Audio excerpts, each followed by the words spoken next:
The morning sun reflected off the towering glass windows of the Al-Rashid mansion, casting prisms of light across the polished marble floors.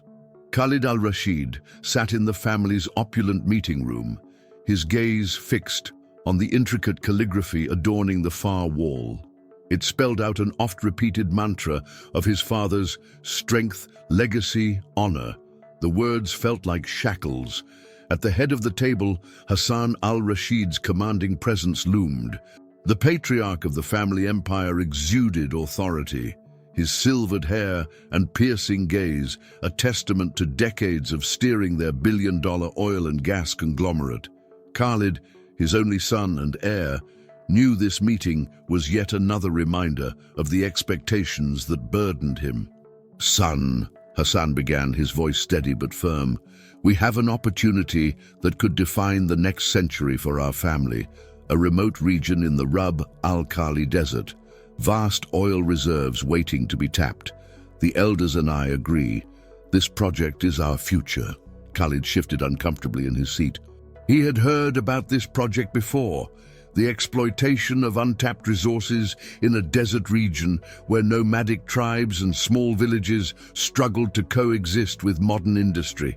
The prospect had always made him uneasy, but he hadn't yet found the courage to voice his concerns.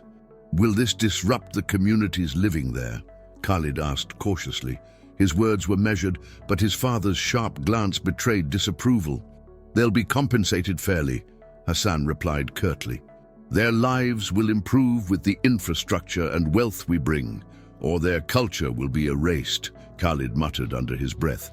Hassan leaned forward. "You are the future of this family, Khalid. You will lead these ventures, not question them. Strength is our legacy, not weakness." Khalid clenched his jaw. He wanted to retort, but years of deference held him back. His father's word was final, always. That evening, Khalid sought solace on the mansion's rooftop terrace, overlooking the sprawling skyline of Dubai. The glittering cityscape was a stark contrast to the emptiness he felt within. He ran his hands through his dark hair, trying to quiet the storm of thoughts in his mind. Was this all his life would be? A series of transactions, deals, and profit margins? A soft knock on the door interrupted his solitude. Fatima, his younger sister, entered, her silk hijab fluttering slightly in the breeze. She carried 2 cups of steaming chai, her expression a mixture of curiosity and concern. "You looked like you needed this," she said, handing him a cup. Khalid smiled faintly. "Thanks." Fatima settled beside him, her voice softer now. "You're not yourself, Khalid. What's on your mind?" He hesitated before speaking. "A father's plan for the Rub al-Khali, it feels wrong. I can't shake the thought that we're exploiting people who don't have a voice."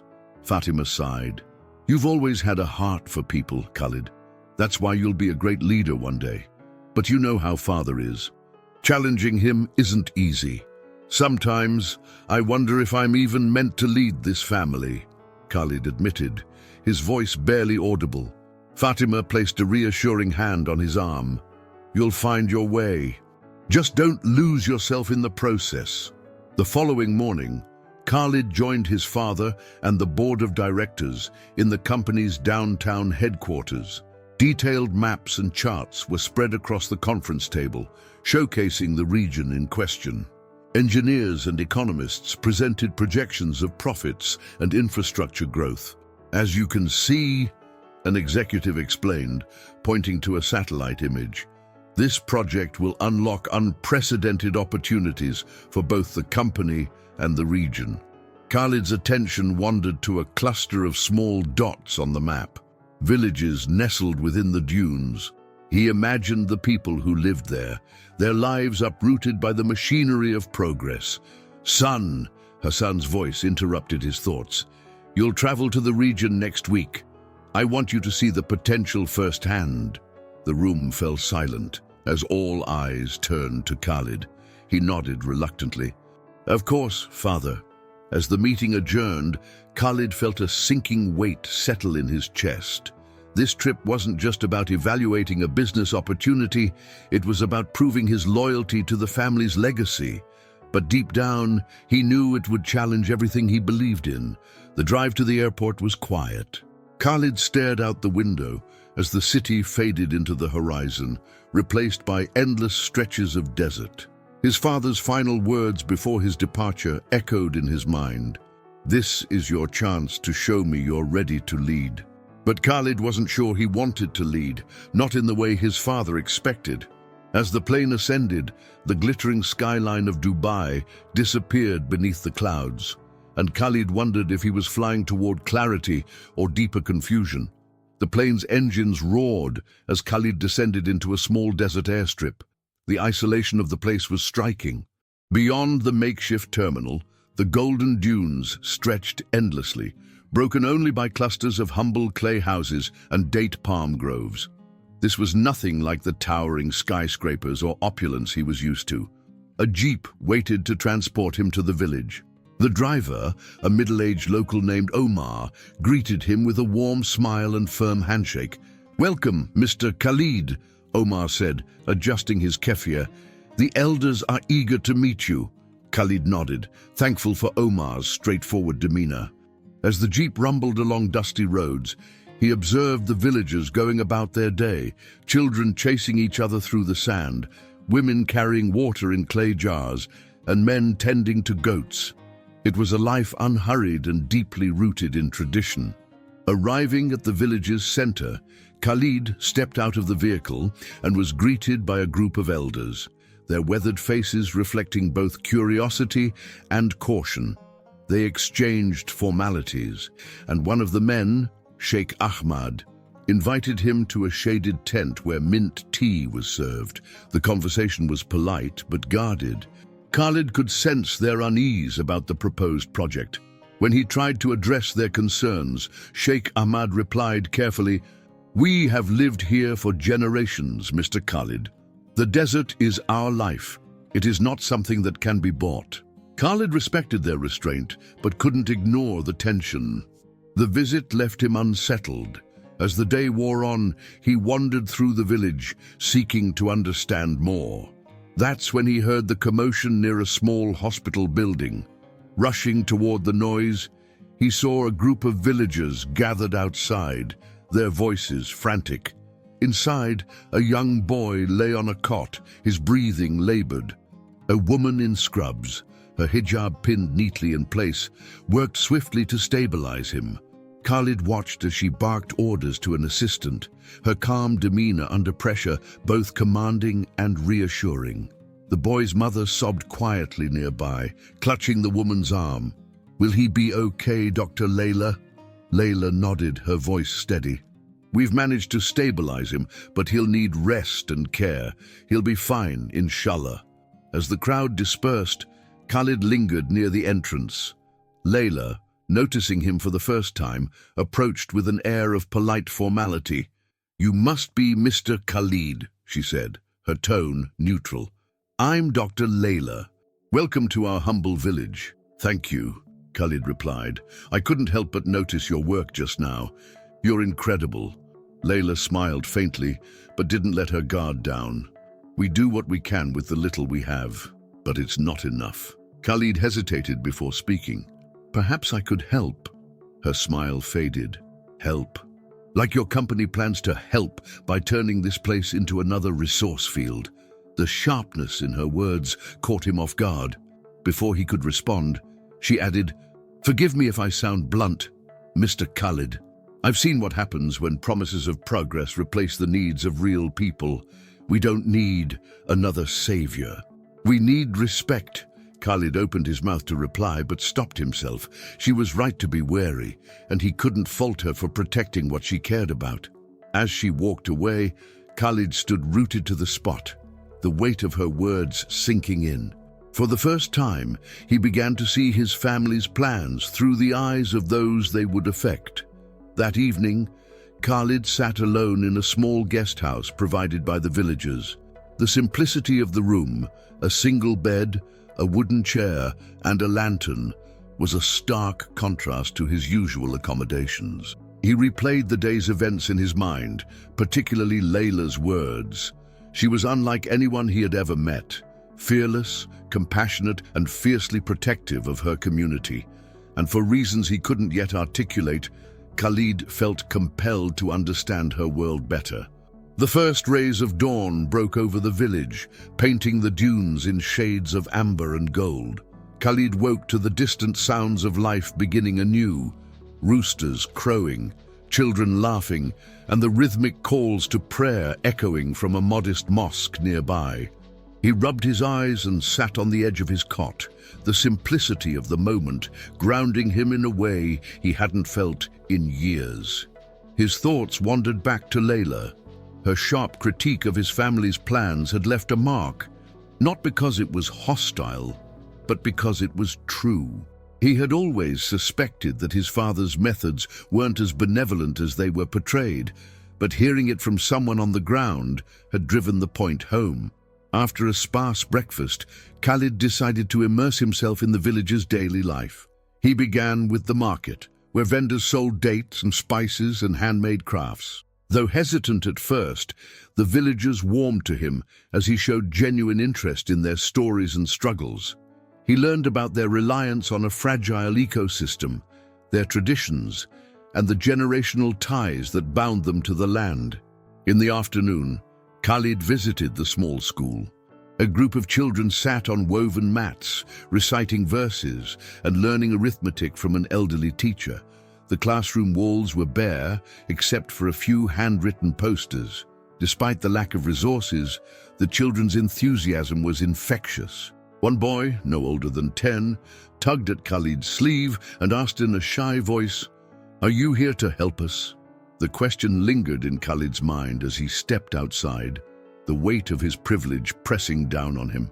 What could he do that wouldn't feel superficial or self-serving? Later that day, Khalid found himself back at the hospital. He noticed Layla working tirelessly, moving from patient to patient with unwavering focus. He approached her cautiously, hoping to mend the tension between them. "I see now how much this place depends on you," he said, standing in the doorway. "You do more with so little than most could ever dream of." Layla glanced up, her expression unreadable. "Flattery won't change the fact that your family's project could destroy everything we've built here." "I'm not here to flatter," Khalid replied. "I want to help." Layla set down the clipboard she was holding and crossed her arms. "And how exactly would you do that, Khalid? By throwing money at the problem? That might fix a broken machine or pay for supplies, but it won't protect this community from being uprooted." Khalid met her gaze. "I know my family's plans aren't perfect. Honestly, I don't agree with them. But I also can't stand by and watch while people like you struggle alone." For a moment, there was silence between them. Layla finally sighed, her shoulders softening. "If you're serious about helping, then you need to understand what's at stake here. Walk with me tomorrow. See what this village truly needs." Khalid nodded, grateful for the chance to prove himself. "I'll be there." The next morning, Layla led him through the village and its surrounding areas. They visited homes where families relied on rainwater stored in clay cisterns. They stopped by a small farming plot where dates and vegetables grew precariously in the harsh desert climate.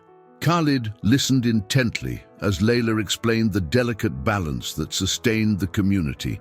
"This isn't just about land or resources," she said. "It's about identity. The desert is more than a home, it's who we are. If your family's project moves forward, that identity will be erased." Khalid absorbed her words in silence, a newfound determination settling in his chest. By the time they returned to the hospital, he had made a decision. "I'll start small," he told Layla. "Anonymously, I can help fund the hospital, at least for now. It's not much, but it's something." Layla arched an eyebrow. "Why anonymously?" "Because this isn't about me," Khalid replied. "It's about supporting what you and this community have built." Layla studied him for a long moment before giving a small nod. "We'll see if your actions match your words." That night, Khalid wired a significant sum to the hospital's account, ensuring that new equipment and supplies could be purchased immediately. He felt a flicker of satisfaction, but it was tempered by the realization that this was just the beginning. True change would require more than money. It would demand that he confront his family's power head-on. As Khalid lay in bed, staring at the ceiling of the humble guest house, he felt something shift within him. For the first time, he felt he was moving towards something meaningful, even if the path ahead was uncertain. The village buzzed with quiet gratitude in the days that followed Khalid's anonymous donation. The hospital received new medical supplies, a much-needed refrigeration unit, and portable solar panels to stabilize the intermittent electricity. The villagers didn't know the identity of their benefactor, but Khalid observed the subtle changes, the smiles of relief on their faces and the glimmer of hope in their eyes. For Khalid, the act brought an unfamiliar sense of fulfillment, but he knew that Layla's trust was not easily earned. She remained cordial but cautious, as though waiting for him to reveal some ulterior motive. Determined to prove his sincerity, Khalid continued spending time in the village, immersing himself in its rhythms and routines. One afternoon, he joined a group of men repairing the roof of the school. They worked in near silence under the scorching sun, but Khalid found the physical labor strangely grounding. As the last piece of clay tile was secured, one of the men, a wiry elder named Youssef, clapped him on the back. "You're not like your father," Youssef said, his tone both thoughtful and probing. "He sees this village as something to conquer, but you're willing to get your hands dirty." Khalid paused, unsure how to respond. "I'm trying to understand," he said finally. "This place deserves more than what my family has planned." Youssef nodded, a flicker of approval in his eyes. "Understanding is a start." Later that day, Khalid sought out Layla. He found her in the hospital courtyard, tending to a small garden of medicinal herbs. She glanced up as he approached, wiping her hands on her scrubs. "You've been busy," she said, gesturing toward the village. "Word travels fast around here." Khalid shrugged. "I just want to help where I can." Layla studied him for a moment. "I'll admit you're not what I expected. Most people with your background wouldn't bother with a place like this." "Maybe I'm not like most people," Khalid said quietly. "Or maybe I'm trying not to be." A small smile tugged at Layla's lips, but it quickly faded. "Your father won't be pleased when he finds out what you've been doing." Khalid's expression darkened. "He already suspects. It's only a matter of time before he calls me back." As if on cue, Khalid's phone buzzed in his pocket. He glanced at the screen and saw his father's name. Letting out a resigned sigh, he answered. "Khalid," Hassan's voice boomed, "I trust you've finished your assessment of the region." "I have," Khalid replied, his tone measured. "Good. Then it's time for you to return. There's much to prepare before the board meeting next week." Khalid hesitated. "I'm staying here a little longer. There's more I need to see." There was a pause on the other end, the silence heavy with disapproval. "Don't test my patience, son. This isn't a vacation. You have responsibilities." "I know my responsibilities, father," Khalid said, his voice steady, "and I'm fulfilling them in my own way." Hassan's tone turned cold. "Be careful, Khalid. You don't want to forget where your loyalties lie." The call ended abruptly, leaving Khalid staring at the phone. Layla, who had been watching quietly, stepped closer. "Are you sure about this?" she asked softly. Khalid met her gaze. "I have to be."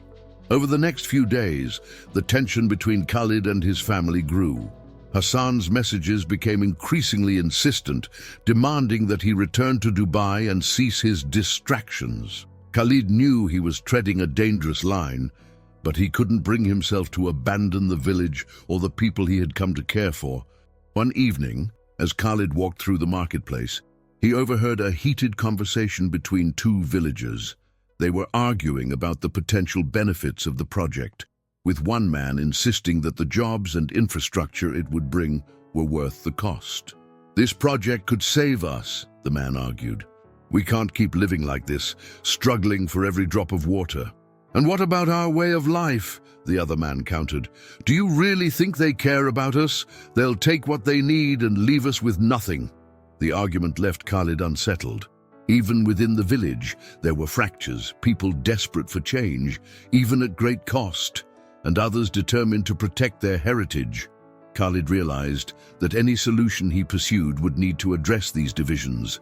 That night, he met with Layla to discuss his growing concerns. They sat on the steps of the hospital, the cool desert air filled with the scent of blooming jasmine. "This village is at a crossroads," Khalid said. "People are divided about what's best for their future." Layla nodded. "It's always been that way.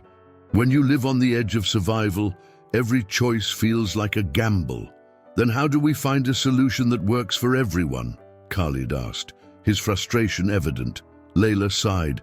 "There's no easy answer. But it starts with listening, really listening to what people need, not just what we think they need." Khalid considered her words.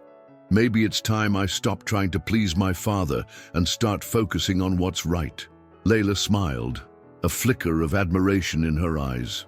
"If you mean that, Khalid, then you might just have a chance to make a difference." As they sat in the quiet of the desert night, Khalid felt a sense of resolve harden within him. He didn't know what the future held, but he knew one thing: he couldn't turn back now. The following morning, Khalid woke to a new sense of determination. The village had become more than a fleeting stop or a point of curiosity. It had become a reflection of the life he yearned for, one with purpose and connection. But with that realization came the weight of the inevitable confrontation with his father. As Khalid prepared to face another day in the village, his phone buzzed incessantly. He glanced at the screen to see a string of messages from his father, each more demanding than the last. Finally, the phone rang, and Khalid, knowing he couldn't avoid it forever, answered. "Khalid!" Hassan's voice was sharp, every syllable laced with authority. "Enough games! Return home immediately!" Khalid braced himself. "Father, I'm not ready to leave. There's more for me to learn here." "You've learned enough," Hassan snapped. "Do you think I don't know what you're doing? Funding that hospital, mingling with those villagers, it's a distraction. You're forgetting your place, your duty to this family." "My duty?" Khalid's voice rose, surprising even himself. "Is it my duty to destroy people's lives for profit? To strip them of their identity so we can build another pipeline?" "This is about legacy, Khalid. Our family's legacy," Hassan countered, his tone cold. "You're throwing it away for what? A handful of people who have nothing to offer you. They have everything to offer," Khalid said firmly. "They've taught me what it means to live with dignity, to fight for what matters. That's more than I ever learned in boardrooms and mansions." There was a long pause on the line before Hassan spoke again, his voice low and threatening. "If you don't return, Khalid, you'll leave me no choice but to remove you from your position. You'll lose everything." Khalid's grip tightened on the phone. "Then maybe it's time I lose it." The call ended, leaving Khalid feeling both liberated and adrift. The weight of his father's ultimatum pressed heavily on him, but for the first time, he felt a clarity of purpose that steadied his resolve. That evening, Khalid shared the news with Layla as they walked along the edge of the village. The air was cool, and the stars stretched endlessly above them, a reminder of the vastness of the world beyond their troubles. "He's given me an ultimatum," Khalid said. "Return to Dubai or lose everything." Layla glanced at him, her expression thoughtful. "And what do you want to do?" "I want to stay," Khalid said without hesitation. "But it's not just about staying. I want to do something that matters here, something that lasts." Layla stopped and turned to face him. "That's a big decision, Khalid. It's not just about defying your father. It's about what you're willing to sacrifice." Khalid met her gaze, the sincerity in his eyes unshakable. "I've spent my entire life living for my family's expectations. This is the first time I feel like I'm living for myself." Layla's expression softened. "Then you already know what you have to do." The next day, Hassan's warnings became more than words. A team of corporate representatives arrived in the village, accompanied by security personnel and heavy machinery. Their presence was an ominous reminder of the power Khalid's family wielded. Khalid stood with the villagers as the representatives addressed Sheikh Ahmad and the elders. The pitch was polished and practiced, promises of jobs, infrastructure, and prosperity in exchange for access to the land. But the villagers' faces remained impassive, their skepticism evident. When the representatives finished, Khalid stepped forward, his presence drawing murmurs from the crowd. "Do you know what this project will cost?" Khalid asked, his voice steady but forceful. "It won't just take your land, it will take your culture, your identity, everything that makes this village what it is." One of the representatives, a man in a crisp suit, smirked. "And who are you to speak on this? Aren't you part of the family that's bringing this opportunity?" Khalid's jaw tightened. "I may share their name, but I don't share their vision. This isn't an opportunity, it's exploitation." The villagers murmured amongst themselves, torn between Khalid's words and the promises of prosperity dangled before them. The tension in the air was palpable. As the representatives began to pack up, one of them approached Khalid. "You're making a mistake, Mr. Al-Rashid. You can't win this fight." Khalid met the man's gaze. "Maybe not, but I won't stand by and let you destroy these people's lives." That night, the village elders gathered to discuss their next steps. Khalid and Layla were invited to join, their presence a testament to the trust they had earned. The room was filled with heated debate, some arguing for resistance, others advocating caution. Sheikh Ahmad finally turned to Khalid. "You've seen both worlds. What would you have us do?" Khalid hesitated, knowing the weight of his words. "I can't make this decision for you, but I can promise you this. I'll do everything in my power to help you protect what matters most." Layla nodded in agreement. "If we stand together, we can find a way to resist this without losing everything." The elders exchanged glances, their resolve slowly solidifying. By the end of the night, a plan began to take shape, one that would require Khalid to confront his family in ways he hadn't yet imagined. As the meeting concluded, Khalid stepped outside, the cool desert breeze washing over him. Layla joined him, her expression a mix of admiration and concern. "You've chosen your side," she said softly. Khalid nodded. There was never really a choice. The morning after the elders' meeting, the village awoke to an ominous sight. Heavy equipment had been moved closer to the outskirts of the community, accompanied by a growing number of security personnel. The hum of machinery disturbed the usual tranquility of the desert, sending a wave of unease through the villages. Khalid stood with Layla near the hospital, watching as a convoy of trucks kicked up clouds of dust in the distance. "They're escalating," Khalid said, his voice tight with anger. "They're trying to intimidate everyone into submission." Layla crossed her arms, her jaw clenched. "We need to act fast.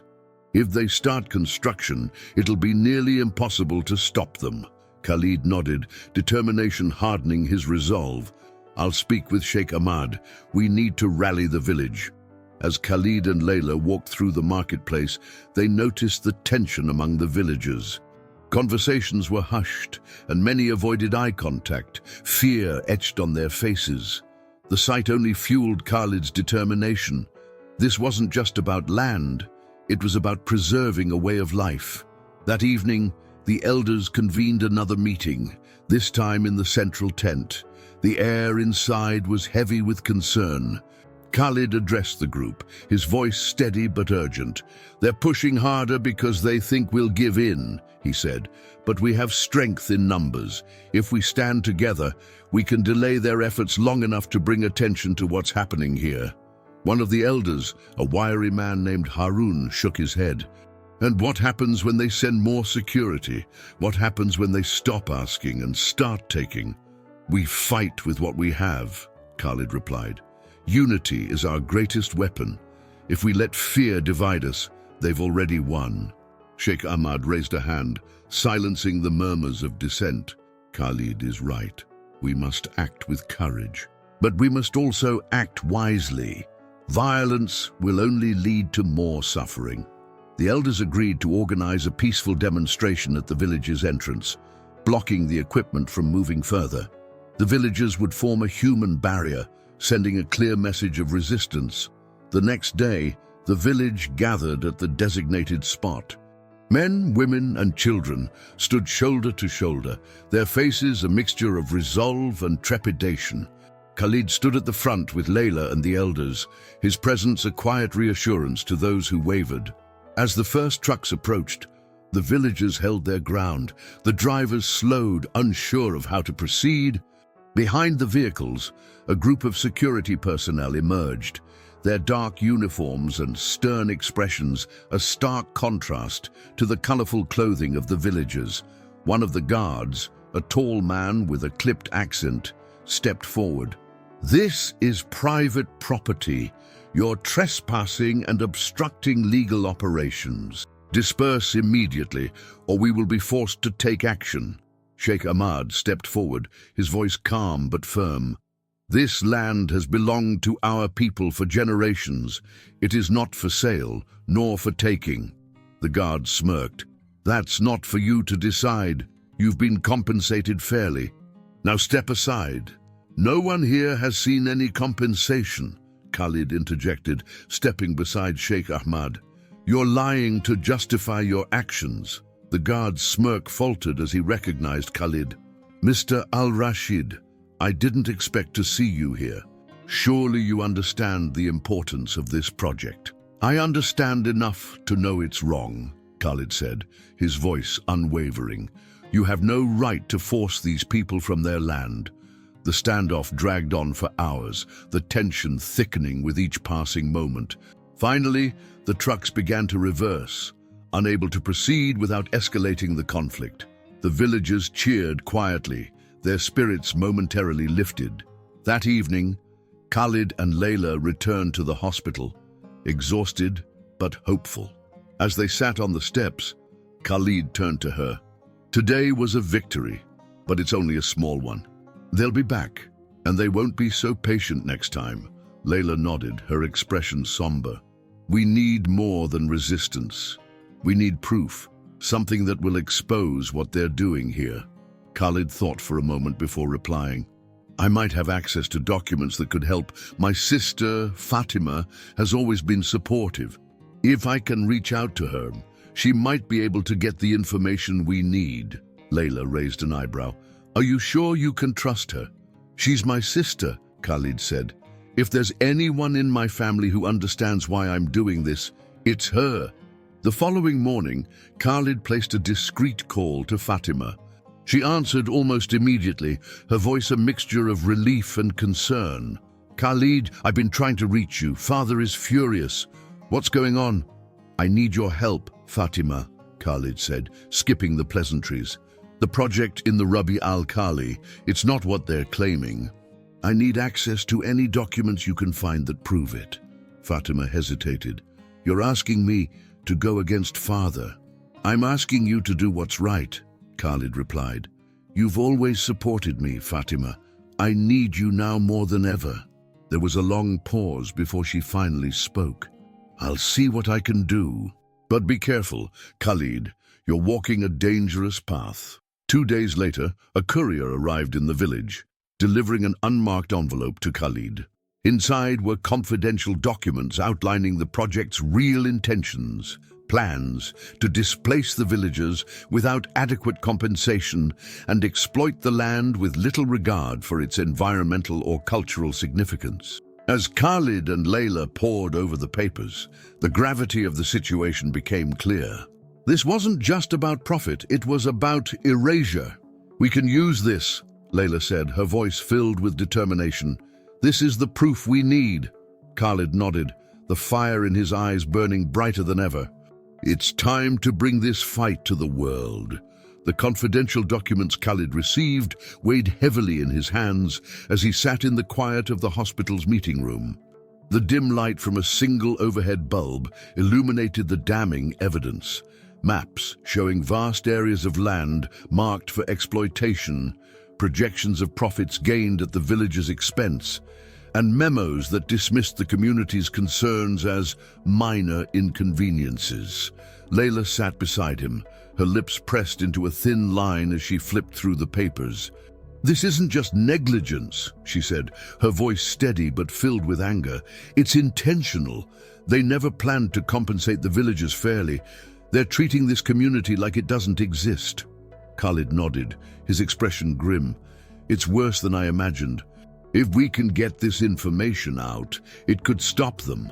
Layla looked at him, her brow furrowed in concern. "But doing that will put a target on your back, Khalid. Are you ready for that?" "I don't have a choice," he replied. "If I stay silent, I'm complicit. My name has already been used to justify this project. It's time I take a stand." The first step was to inform the village elders. Khalid and Layla called an emergency meeting that evening, gathering the leaders under the cover of darkness to avoid drawing attention. The elders sat in a circle, their faces shadowed, but their eyes sharp with curiosity and apprehension. Khalid began by laying the documents on the table, carefully explaining their contents. He pointed to the maps and memos, detailing how the project would destroy their land and livelihood without any meaningful benefit to the community. The room was silent as the elders absorbed the information. Sheikh Ahmad, his hands clasped tightly in his lap, was the first to speak. "This confirms what we feared all along. But knowing the truth and stopping it are two very different things." Layla leaned forward, her voice calm but firm. "We have something powerful now. Evidence. If we take this to the media or an advocacy group, we can shine a light on what's happening here. They'll be forced to reconsider." Haroun, the elder who had voiced doubts before, looked skeptical. "And what happens when they retaliate? These are powerful people. They won't go down without a fight." "They're already fighting," Khalid said, his voice steady. "Every day they push forward with this project. They're taking more from you. If we don't push back now, we'll lose everything." After a long silence, Sheikh Ahmad nodded. "We will stand with you, Khalid. But this must be done carefully. One wrong step, and they'll silence us before we have a chance to act." The elders agreed to move forward, but caution tempered their resolve. Khalid and Layla took on the task of gathering support, reaching out to human rights organizations and environmental groups who could amplify their message. The following week was a whirlwind of secret phone calls and late-night meetings. Layla's connections in the medical field proved invaluable, introducing them to activists who specialized in exposing corporate corruption. Khalid used his name sparingly but effectively, leveraging his insider knowledge to strengthen their case. One contact, a journalist named Noor, took a particular interest in the story. She met Khalid and Layla in the city under the pretense of a casual dinner, her sharp eyes scanning the documents they presented. "This is explosive," Noor said, her voice low. "But you'll need more than just these papers. Personal stories, photos, videos, things that show the human cost. People need to see what's at stake." Layla nodded. "We can get that. The villagers are willing to share their experiences." Khalid hesitated. "And what happens when my name is attached to this?"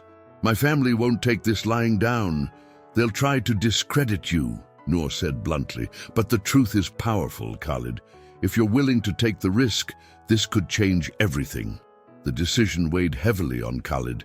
That night, back in the village, he sat alone under the vast desert sky, the stars above reminding him of the enormity of what he was about to do. Layla found him there, her presence a quiet comfort. "You're scared," she said softly, sitting beside him. "Terrified," Khalid admitted. "Not for me, but for what this could mean for everyone here. If this goes wrong, I'll have brought more trouble than help." Layla placed a hand on his arm. "You're doing this because it's right. That's what matters. The villagers believe in you, Khalid." "I believe in you." Her words steadied him, and for the first time in days, he allowed himself to breathe deeply. He wasn't alone in this fight. The next morning, Khalid and Layla began collecting testimonials from the villagers. They filmed families who spoke about their connection to the land, elders who recounted the history of the community, and children who played among the dunes they called home. Each story added depth to their case, painting a vivid picture of what was at stake. Noor used the footage to craft a compelling exposé, weaving together the villagers' voices with the damning evidence from the documents. When the piece was finally published, it sent shockwaves through the region. The article was picked up by international outlets, sparking outrage and calls for an investigation into the project. As the story gained traction, Khalid's worst fears began to materialize. His father called him, his voice colder than Khalid had ever heard. "You've betrayed this family," Hassan said. "Do you have any idea what you've done?" "I've done what you refused to do," Khalid replied. "I stood up for what's right." "You think you've won something here?" Hassan snarled. "You're naive if you believe this will change anything. You've made enemies, Khalid, powerful ones." The line went dead, leaving Khalid shaken but resolute. He had crossed a line, and there was no turning back. Back in the village, the atmosphere was a mix of hope and apprehension. The villagers celebrated the attention their cause was receiving, but the increased presence of security forces reminded them that the fight was far from over. As Khalid stood among the people he had come to care for, Layla approached him, her expression a mixture of pride and worry. "This is just the beginning," she said. Khalid nodded. "I know. But for the first time, I feel like we have a chance." The village was alive with cautious optimism after Noor's exposé gained international attention. Reports had begun circulating, highlighting the plight of the villagers and questioning the ethics of the Al Rashid Corporation. Advocacy groups and activists arrived to offer support, and the villagers felt for the first time that their voices were being heard. However, the increased scrutiny brought its own challenges. Khalid's family doubled down on their efforts, increasing security forces in the area and spreading propaganda to paint the villagers as obstructionists. Leaflets appeared around the village, promising compensation for cooperation and threatening repercussions for those who resisted. Khalid and Layla convened with the elders again, this time joined by several activists who had come to help organize the resistance. In the center of the meeting tent, a large map of the region lay unfurled, surrounded by handwritten notes and plans. "They're trying to divide us," Khalid said, pointing to the areas marked for initial construction. "If we let them pit us against each other, they'll win." Sheikh Ahmad nodded gravely. "It is a tactic as old as time, but this village has faced hardship before. We will not break so easily." Layla, who had been reviewing the latest reports from the activists, looked up. "We need to escalate our efforts. Peaceful resistance alone won't stop them anymore. We need a legal strategy to stall their operations while we mobilize more support." One of the activists, a young lawyer named Amina, spoke up. "There's a precedent for cases like this. If we can prove that the land has historical or cultural significance, we can file for an injunction to halt construction." The villagers murmured among themselves, hopeful but wary. Harun, ever the skeptic, raised his hand. "And what if the courts side with them? What if this only buys us a little time?" Khalid stepped forward, his voice calm but firm. "Time is all we need. Every delay gives us a chance to rally more support, to make this fight bigger than just one village. This is about showing the world what's happening here." The room fell silent, the weight of Khalid's words settling over them. Finally, Sheikh Ahmad stood, his weathered face resolute. "Then we will fight, not with weapons, but with unity and truth. If this is the path we must take, so be it." The next few days were a whirlwind of activity. Amina worked tirelessly to prepare the legal case, gathering historical records and testimonies from the villagers to establish the cultural significance of the land. Meanwhile, Khalid and Layla coordinated with the activists to organize larger demonstrations, ensuring that the media's attention remained focused on the village. The resistance began to take shape in small but impactful ways. Villagers formed human chains to block access roads, preventing construction vehicles from advancing. Others staged sit-ins at the proposed drilling sites, holding up banners with messages like "This land is our life" and "Heritage over profit." Each act of defiance was met with growing aggression from the security forces. One afternoon, Khalid stood at the forefront of a demonstration near the village's main water source. The spring, which had sustained the community for generations, was now under threat of contamination from the proposed drilling. As villagers and activists gathered around the site, Khalid addressed the crowd. "This spring is more than water," he said, his voice carrying over the murmurs of the crowd. "It's a symbol of who we are. If we let them take this, we lose more than land. We lose our identity. But together we can show them that this village is not for sale." The crowd erupted in cheers, their energy revitalized. Layla, standing beside Khalid, felt a swell of pride. Despite the risks, Khalid had become a beacon of hope for the village, his conviction inspiring even the most hesitant among them. The corporation's response was swift and brutal. That night, security forces raided the outskirts of the village, tearing down banners and arresting several activists who had camped near the drilling site.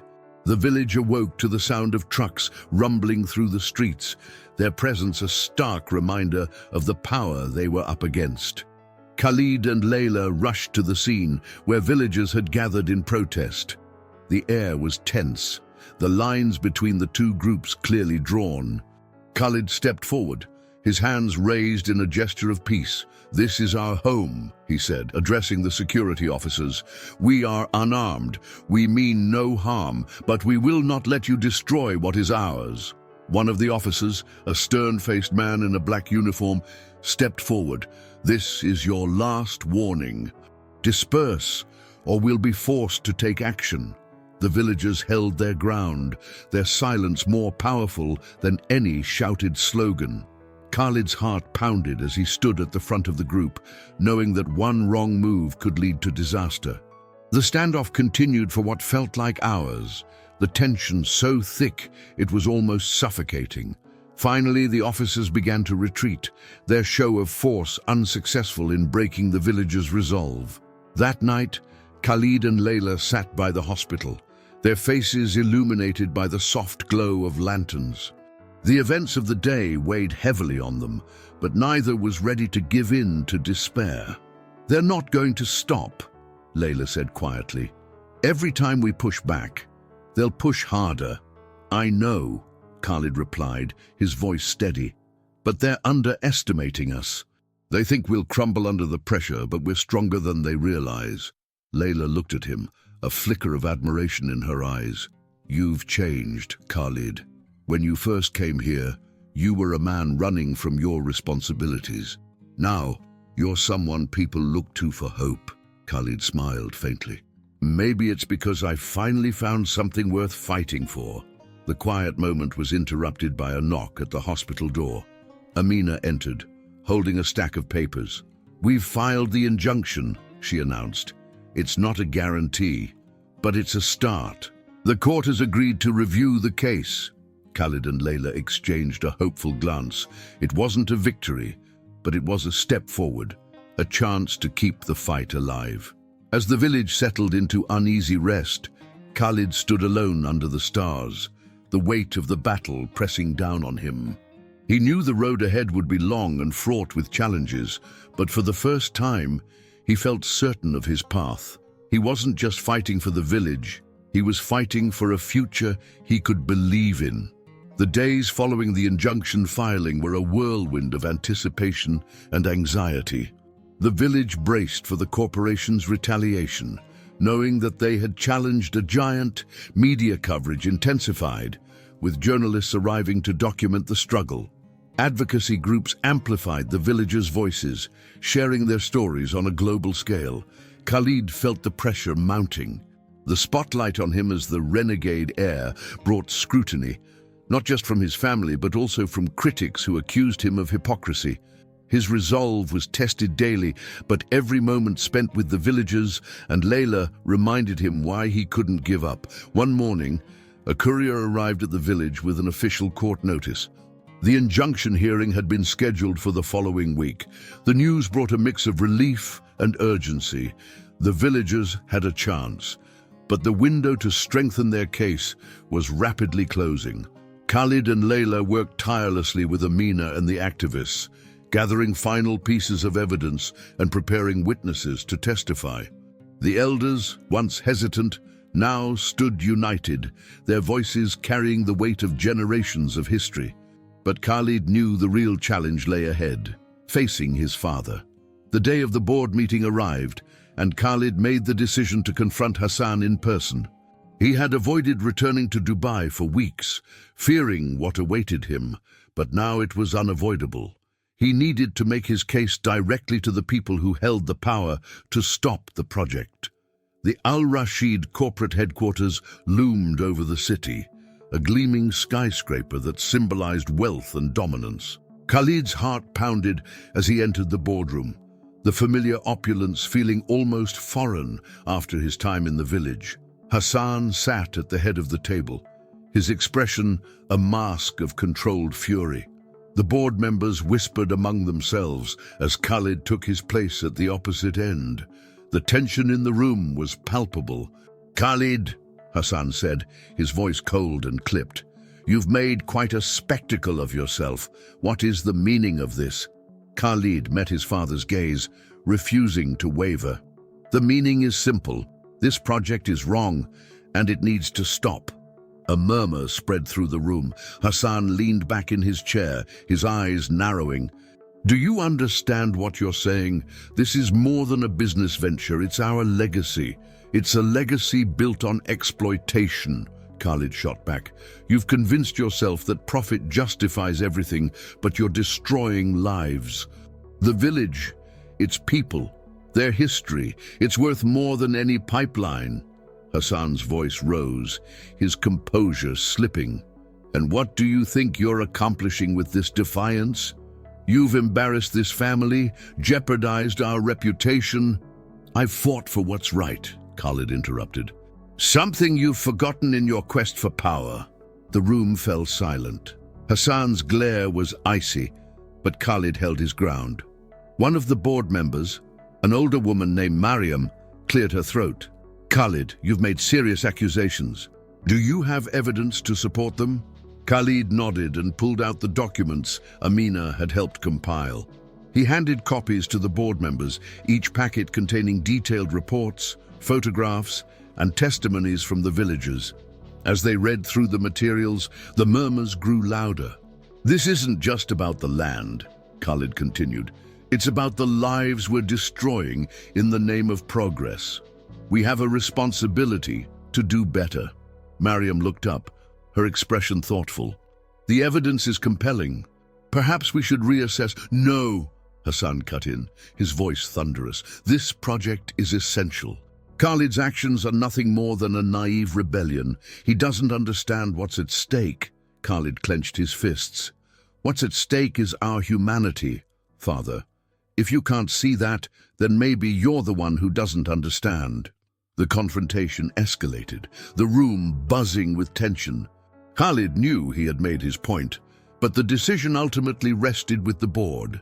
As the meeting adjourned, he left the room knowing that he had done everything he could. Back in the village, the atmosphere was equally charged. The demonstration at the water spring had grown into a full-scale protest, drawing supporters from neighboring communities. The villagers held banners and chanted slogans, their collective voice echoing across the desert. Layla stood at the forefront, organizing the crowd with precision. She was a force of nature, her unwavering determination inspiring everyone around her. Khalid joined her, his presence a steadying influence amid the chaos. "This is it," Layla said, her voice low but firm. "If we hold strong, we can turn this into something bigger." Khalid nodded. "No matter what happens, we've already shown them that we won't back down." Their moment of resolve was interrupted by the arrival of security forces. Trucks rumbled into view, flanked by guards armed with riot gear. The villagers tensed, their chants faltering as the forces advanced. A commanding officer stepped forward, a megaphone in hand. "This is an unlawful gathering. Disperse immediately, or we will use force." Sheikh Ahmad stepped forward, his voice steady despite his age. "This is our home. We will not leave." The officer's expression hardened. "You've been warned." The situation quickly spiraled as the guards moved to dismantle the barricades. The villagers held their ground, but the tension threatened to erupt into violence. Khalid stepped between the two groups, raising his hands in a gesture of peace. "Stop!" he shouted, his voice cutting through the chaos. "There's no need for this. We can resolve this without bloodshed." The guards hesitated, their movements slowing. For a moment, it seemed like Khalid's plea had reached them. But then, a scuffle broke out at the edge of the crowd, and the fragile peace shattered. Tear gas canisters were fired, the acrid smoke spreading quickly. Villagers scattered, coughing and shielding their faces. Khalid and Layla stayed in the center, helping people to safety while trying to maintain some semblance of order. Through the haze, Khalid saw something that stopped him cold: his father, standing at the edge of the scene, watching impassively.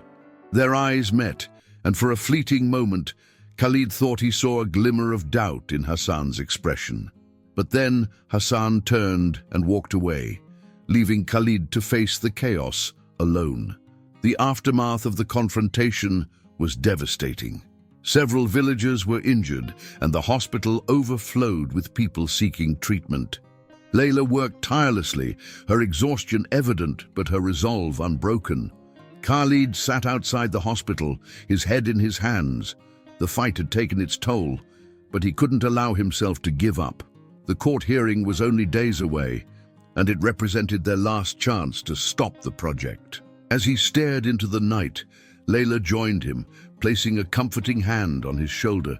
"We're not beaten yet," she said softly. "You've brought us this far. We'll see it through."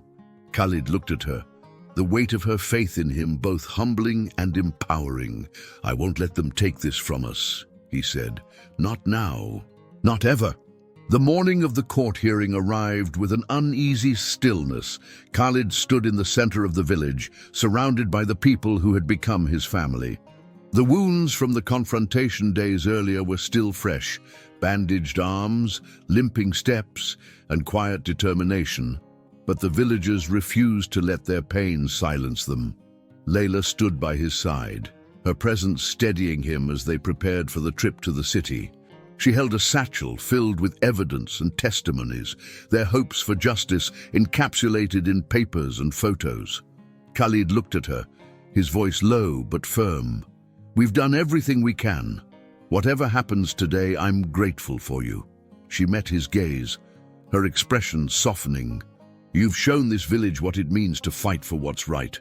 No matter the outcome, that's something no one can take away." The journey to the city was tense. Khalid, Layla, Sheikh Ahmad, and Amina rode together in a convoy of jeeps, escorted by a group of activists and journalists. The roads were lined with onlookers, some cheering, others watching with skepticism. For the villagers, this was a moment that would define their future. The courtroom was packed. Rows of reporters, advocates and spectators filled the gallery, their hushed conversations creating a low hum of anticipation. At the front of the room, a panel of judges sat behind a high wooden bench, their expressions neutral but attentive. Khalid scanned the room, his eyes locking briefly with his father's. Hassan sat with the Al-Rashid legal team, his face impassive but his posture rigid. Khalid knew this was as much a battle of principles as it was a legal fight. Amina presented their case first, her voice steady and persuasive. She outlined the cultural and historical significance of the land, weaving together the villagers' testimonies and the damning evidence Khalid had provided. Photos of the spring, the hospital, and the daily life of the village were displayed on a screen, humanizing the struggle. "This is not just a dispute over land," Amina said, her tone resolute. "It is a fight for identity, for survival." The Al-Rashid Corporation has chosen profit over people, but today we have the power to change that. The corporation's lawyers countered with their own arguments, painting the villagers as obstacles to progress and framing the project as a necessary step for economic growth. Their polished rhetoric was backed by carefully curated data, but Khalid could see the cracks in their facade. They underestimated the power of the villagers' truth. When Khalid took the stand, the room fell silent. He recounted his journey, from a reluctant visitor to a committed ally, his voice carrying the weight of personal transformation. "I grew up in a world of privilege," he began, his voice steady despite the gravity of the moment. "I was taught that progress meant wealth, that power justified sacrifice. But this village showed me a different truth. Progress isn't about tearing people down, it's about building something that lasts. These people deserve more than to be erased for the sake of profit." As he stepped down, Khalid caught his father's eye. Hassan's expression was inscrutable, but Khalid thought he saw a flicker of something. Pride, perhaps, or regret. The judges deliberated for hours. The villagers and their supporters gathered outside the courthouse, their collective energy a mixture of hope and anxiety. Khalid and Layla sat together on the steps, their hands brushing briefly before Layla took his in hers. "You did everything you could," she said, her voice quiet but firm. "Whatever happens, this village will remember you for standing with us." Before Khalid could respond, the doors to the courthouse opened and a court officer emerged. The crowd fell silent as the officer announced the ruling. "The court has found sufficient grounds to issue an injunction against the Al-Rashid Corporation's project. Construction and operations are to be halted immediately pending further review." The crowd erupted in cheers, the weight of weeks of uncertainty lifting in an instant. Villagers embraced one another, tears streaming down their faces as they celebrated their hard-won victory. Khalid felt a rush of relief, the tension that had gripped him for so long finally releasing. Hassan approached him as the crowd began to disperse, his expression unreadable. For a moment, neither man spoke. Then Hassan broke the silence. "You've made your point," he said, his voice quieter than Khalid had ever heard it. "But this isn't over. The company will adapt." Khalid met his father's gaze, his own steady. "Then I'll keep fighting." Hassan nodded slowly, almost imperceptibly. Without another word, he turned and walked away, leaving Khalid with the bittersweet realization that their relationship might never be repaired. Back in the village, the mood was jubilant. The people celebrated late into the night, their songs and laughter echoing across the dunes. Khalid and Layla found a quiet spot near the spring, the stars above them brighter than ever. "You did it," Layla said, her voice filled with admiration. "You stood up to them and won." Khalid shook his head. "We did it. I couldn't have done any of this without you." She smiled, leaning closer. "So what now? What's next for Khalid al-Rashid?" He looked out at the desert, the vast expanse that had become a symbol of hope and renewal. "I don't know yet, but I do know I'm not going back to the way things were. This place, these people, they've given me a purpose I never knew I needed." Layla reached for his hand, her touch grounding him. "Whatever comes next, you won't be doing it alone." Khalid turned to her, his heart full. "You've changed my life, Layla. I don't know if I can ever repay you, but I want to try." She smiled softly, her eyes glistening. "You already have." As the first light of dawn broke over the horizon, Khalid and Layla sat together by the spring, their connection a testament to the power of love, resilience, and the choices that define us.